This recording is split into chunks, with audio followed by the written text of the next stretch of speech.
আমাদের ইকুইপমেন্ট সুইচের battery terminal থাকবে। এই ব্যাটারি টার্মিনালে আমি কানেকশন করে নিয়েছি। ব্যাটারি টার্মিনালে কানেকশন করার পরে পজিটিভ টার্মিনাল থেকে আমি ব্যাটারির যে আমাদের ইকুইপমেন্ট টার্মিনাল থেকে আমি ব্যাটারির যে ইকুইপমেন্ট সুইচের ব্যাটারি পয়েন্ট আছে এখানে আর কি প্রথমে তারটা কানেক্ট করে নেবো।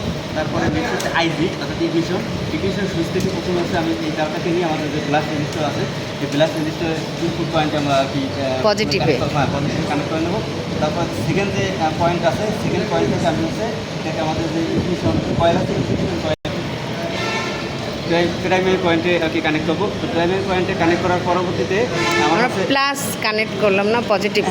হ্যাঁ ওই প্লাস প্লাস যে পয়েন্ট আছে এখানে কানেক্ট করলাম। কানেক্ট করার পরে এখান থেকে আমার সেকেন্ডারি টার্মিনালটা আমি কানেকশন করে নেবো আগে ডিস্ট্রিবিউটারের সাথে। তবে তার আগে টাইমিংটা ঠিক করে নেবো। আমি টাইমিংটা ঠিক করলাম।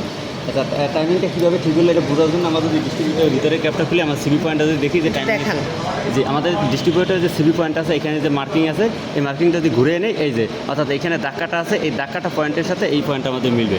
তাহলে আমরা বুঝতে পারবো যে আমাদের টাইমিংটা ঠিক আছে।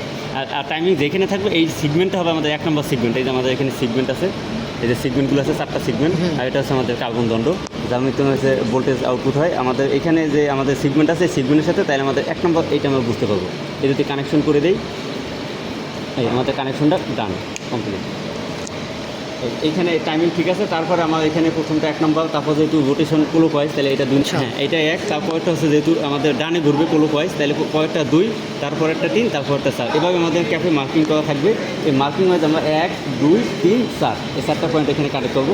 কানেক্ট করার পরে তার পরবর্তীতে আমাদের ইসের সাথে আমাদের সেকেন্ডারি কয়েলের আরেকটা পয়েন্ট রাখবো যেটা হচ্ছে যদি কন্ট্যাক্ট এবং ব্রেকিং স্পার্ক হয় শুধু দুইটা একটা মাধ্যমে, সেটা হচ্ছে কন্ট্যাক্ট এবং ব্রেকিংয়ে যখন ফাঁকা থাকে ব্রেকিং পয়েন্টটা সাইডে দেয় তখন সেকেন্ডারি পয়েন্ট থেকে একটা বিদ্যুৎ আমাদের এই ম্যাগনেটিক ফ্লাক্স তৈরি করে আমাদের হচ্ছে ইগনিশন কয়েলে। এই ফ্লাক্সের ফলে আমাদের যে আউটপুট ভোল্টেজটা বাড়ে অর্থাৎ 20 থেকে 24,000 ক্ষেত্রে বিদ্যুৎ, তখন এই ইগনিশন কয়েল থেকে আমাদের এখানে যে কারেন্টটা সরবরাহ হয় এটাই আমাদের স্পার্ক প্লাগের মাধ্যমে একদম পর্যন্ত পৌঁছায়।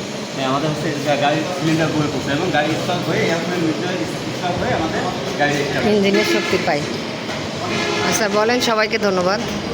থ্যাংক ইউ, সবাইকে ধন্যবাদ। আর ভালো কথা যে এই আমাদের গাড়ি একটা পার্ট এটা আমাদের ভালো করে জানাবেন।